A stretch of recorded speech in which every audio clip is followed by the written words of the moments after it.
Welcome to Reddit Aliens. What is the most lawful evil thing you've ever witnessed? Please remember to like, share, and subscribe. I'm a nurse. Walked into a hospice patient's room full of family fighting about inheritances and the will over their dying relative. One of the visitors called me back into the room and asked if there was any way to speed the process along. She asked if things would go faster if they put a magnet over the patient's pacemaker, an effort to deactivate the device. She went on to explain that they were from out of town. They'd bought tickets to a live show and were worried about missing it. Basically, it was taking too long for their family member to die, and it was ruining their evening. All of this was within earshot of my super sweet patient. My blood was boiling. I'm not a gambler, so I don't know if these are all over the place, but the only time I've ever been in a casino, I saw a cash machine that would give you an instant second mortgage on your house. This was in Reno in 1989 at a family reunion. I stood there looking at it and realized I was standing in front of evil incarnate. Civil asset forfeiture. $25,000 was legally taken from my grandfather, who has Alzheimer's but wasn't diagnosed at the time and couldn't tell the cops why he had that much money on him to buy his new truck, because he forgot. The cops just took the money and left without any charges being filed. We didn't find out until a year later when the police department sent a receipt of seizure to his house, and we found it when we were cleaning. Couldn't do anything about it because the police department already spent the money. Okay, I would love some clarification from law enforcement here, so they could just take $25,000, and if they spend it, they don't have to return it. What was the crime here? I sell car parts. I am a very small player in a fairly niche market, which contains a couple of other small players and two big players. One of the big players collapsed, owing a lot of people money. Very unfortunate. It happens. The administrators were called in, and the owner issued an emotional message on Facebook, saying how sorry he was, sickness in the family, very sad, etc., etc., but not to worry. The business has $400,000 in new stock on the shelf, and the administrators will sort it all out. But later, it turns out that he knew he was about to fold, but continued taking people's money, even though he had zero intention or capability of supplying them, transferred the second-hand parts side of the business into a new business, which his father opened in the same name at the same address. The new business also scored the website. Somehow worked out a deal with the administrators whereby the $400K in new stock was purchased by the new business for $14.5K, because the new business would not give the administrators access to the website to identify any of these specialty parts. He apparently intends to go back into business, but since all the people he owes money to are going to get pennies on the dollar, it would be incredible if anyone trusts this family again. Woman at her best friend's funeral, who also was a serial suer, was in the funeral procession when she stopped her car suddenly. The parents of the recently deceased were in the car behind her and bumped her bumper from behind. You know how slowly those processions drive? The woman sued the parents for back and neck injuries and won. Last postcard we got from this woman was a pic of her dancing it up in Greece. Her family won't even let her come to visit on the properties anymore for fear she'd fall and sue. What a piece of work. This is more corporate evil than anything else. Had a customer, we're a small business making super specialty products, put down $30K, take delivery of our product, then I think it will be cheaper just to sue you than to pay you the remaining $30K. Of course, I thought, no way. We have all the signed paperwork and everything. 3 months later, he got to keep our product without paying us. What were the effects? Well, due to legal fees, etc., which we had to carry, and the fact that down payments go to suppliers, my partners and I had to open up our personal bank accounts to keep the company afloat. All of our employees got paid, but we, the owners, had to forego salaries until it was settled. And because word gets around, we had to deal with that too. Total bullshit. Sue you for what? I mean, this litigious society that we exist in is just really disappointing. A company I used to work for went bust because the owner was staying sloppy drunk and gambling all the money away.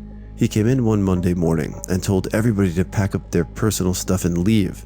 I gave my notice a couple of months earlier and actually received my vacation pay and final paycheck. Nobody else got another dime, and payday was supposed to be Wednesday for the last 2 weeks. I felt really bad for everyone except my piece of shit boss. He interviewed at my new company, and when they asked me about him, I suggested they not hire him. They didn't. Girl in high school had a mad ex decide to post the nudes she sent him on her Facebook page and tag the entire school on the posts. She went to the police about it, and they told her they could prosecute the guy, but she would also be prosecuted for producing and distributing child porn. There's a lot of bad there. One of my friends owes almost $50,000 in student loans that he doesn't remember taking out. The reason he doesn't remember taking them out is because his school, which was a for-profit college that has since closed, convinced him to sign a document when he first enrolled at age 17, which essentially gave them the right to take out loans on his behalf in order to pay his tuition. They didn't really explain to him what the document was, they just got him to sign it amongst a flurry of paperwork. The school then took out several private loans with an exorbitant interest rate, and my friend just started getting letters out of the blue the year after he graduated. When he was in school, whenever these loans would show up on his student portal, they were named a confusing code number like X435745HFY5 or something like that. It's very specific, and classified as financial aid. So he thought he was getting financial aid. Apparently, this has happened to a lot of people, but he was told that there's nothing he can do about it, especially since the school has closed. I'm not sure about the precise legality, but he contacted multiple entities to discuss it, and all of them said there's nothing he can do because he signed a contract willingly. This doesn't feel like it should be legal, but the attorneys say that there's nothing they can do. He even spoke to somebody who works for the private loan company. The representative felt really bad for him, helped him drastically reduce his monthly fee to a payable amount, said that the same thing actually happened to her. She owes $10,000, and there's nothing she can do about it either. Weren't you 17 when you signed it though? My ex had a long list of mental health issues stemming from years of sexual abuse as a child. She had tried to kill herself several times. Twice in the 3 years we were together. Her parents admitted her into a local clinic. She spent 3 days there. I was so shocked at what qualified as help. It was more like glorified babysitting. She came out feeling no better, but now hit with a $15,000 bill. $15,000 for 3 days of supervised TV and reading, with 2 sessions with a psychiatrist to evaluate her. That's not including overnight stay at the hospital and ambulance. Insurance covered most, but not all. Oh, and the kicker, after her stay, the doctor prescribed her medication, $3,000 for her prescription. We thought the Walmart employee made a mistake.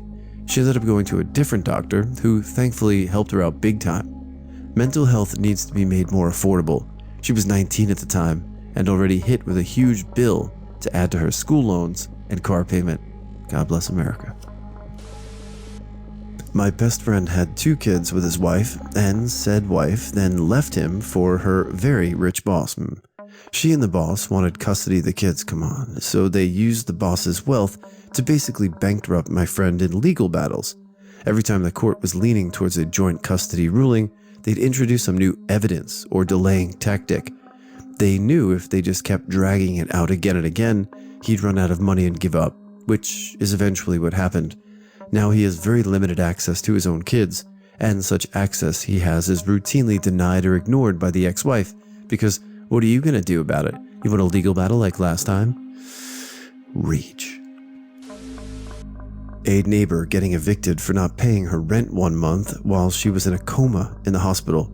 The apartment had a super strict policy that you had to pay by the 5th online, and that if the company didn't receive payment by the 13th, including fees, they would start the eviction process if everything, now including lawyer fees, wasn't paid by the 17th. You were out. I used to run a software company, had a digital agency hire me to work on a banking contract they had and were losing due to their rubbish offshore dev team. I go on site to the bank, save the contract, finish, and deliver the software took over 3 months to do. Over this time, the agency kept dragging out my invoices, paying small bits and pieces, and always saying they would pay tomorrow. After the contract was done, they declared bankruptcy, didn't pay me, and bought the rights to trade that bank contract off of the debt collection agency. They started a new company and worked that contract. Since I spent 3 months working for free, it sank my business, and I had to close it. Fuck. A good friend of mine has trouble keeping work due to his mental illness, very mild autism, fully competent but can't navigate the politics of most jobs. He was on a job seeker payment while between jobs. As part of this, he has to attend regular appointments, talk about what interviews he's had, etc. He recently missed an appointment. The night before, he was rushed to the hospital, and at the time of the appointment was lying in a table having surgery. But he hadn't told him at least 2 days before, so his payment was cut off.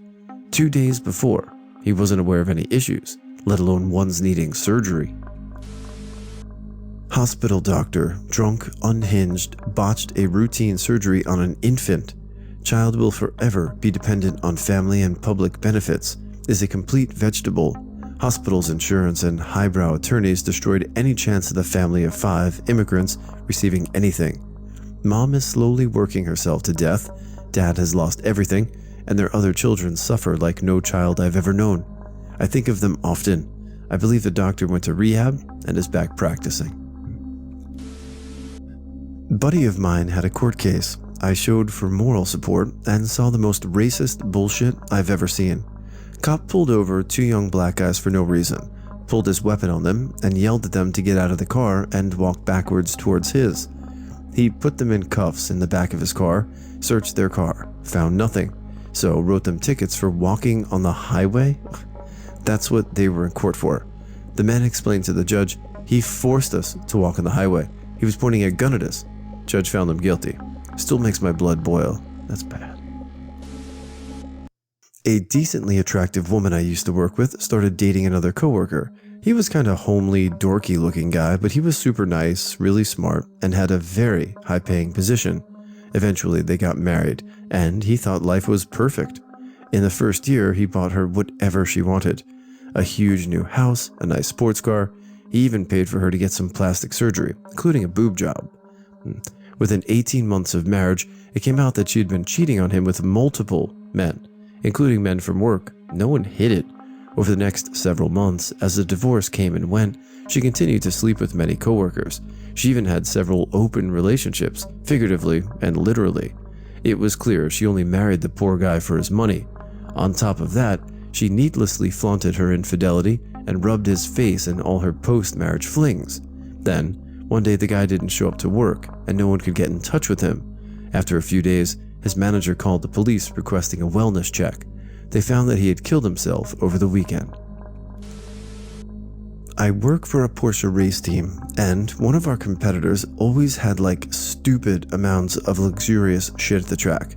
They basically constructed a hotel everywhere they went so that the owner got a premium experience. Anywho, comes to find out, this guy is the original payday loan guy. He, for all intents and purposes, started it in the US. Well, as he acquired wealth doing this, a lot of people were getting frustrated that they had to spend $900 to repay a $100 loan. So lawmakers made it illegal to charge the interest rates he was doing. So instead, he put his company HQ in an Indian reservation so he can continue doing that. My coworkers were looking on his website and reading through the terms and fees and whatnot, and we found the cheapest way to repay $100 loans was $960. As you can imagine, especially if you got a loan larger than that, it became nearly impossible to climb out of it. The really terrible part is if you miss or are unable to make a payment, they would immediately seize your vehicle and sell it. Thousands of families lost their homes and cars to this guy.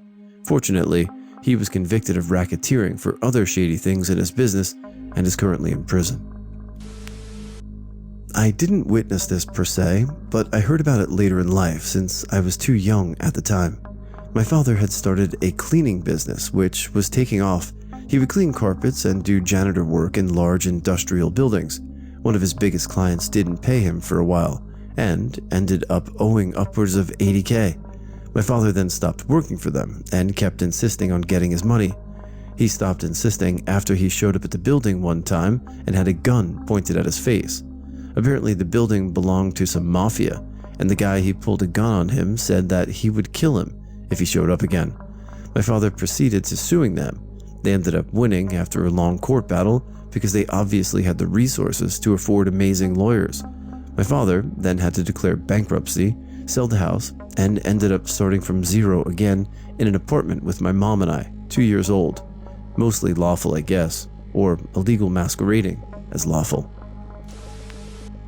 A little late to the party here, but I want to share my story. My company recently cleaned up a church after it flooded. We dried it out, working directly with the insurance company on billing. All the work is complete. Their contents are all boxed nicely, cleaned, and returned. The insurance company cuts the check to the pastor.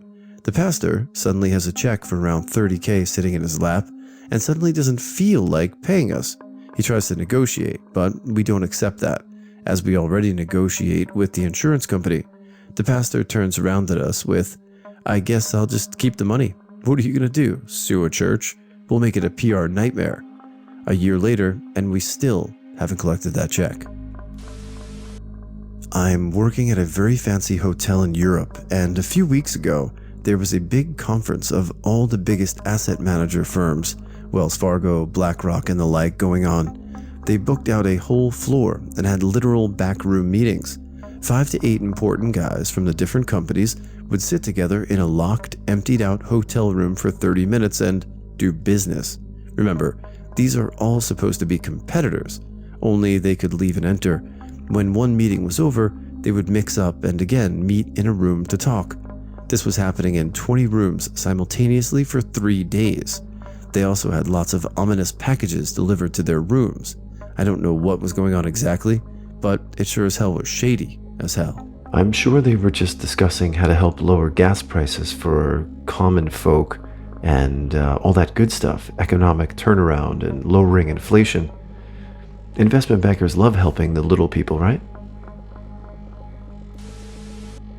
I used to be involved in a local nonprofit that placed newborns and infants taken from their mothers as a result of drug abuse into foster homes with families qualified to adopt. Family reunification is always the goal in dependency court, but 75% of the time, the birth mother's demons are too strong, and she loses parental rights, and the baby is adopted by the foster parents. 25% of the time, the mom is able to overcome addiction and get her baby back. It's crushing for the foster parents, but understandable that if the mom is stable, she should be able to raise her own child. Sometimes the story doesn't end there, and things turn sour. One of our couples raised the baby girl from 2 days old. After 4 years of court hearings, rotating social workers, supervised visits, and family therapy with the child and birth mom, the court eventually decided to permanently reunify birth mom and the child. Unfortunately, she was removed again from her birth mom's custody within a year, but our foster parents couldn't get her back. She ended up in a foster home with strangers who abused her, and she died from abuse injuries within months of placement. Now a child is dead, and the 3 parents she's ever known are heartbroken. It was torture to watch play out, and totally legal. I can't bear to work with the organization anymore. It's too much to take. I realized a couple days after writing this that it's not exactly lawful evil, it's just our shitty dependency system. This story, while not common, is not atypical. Everyone who works in dependency has a story like this. The real lawful evil is how badly we, as a society, treat the most vulnerable people in our population over and over.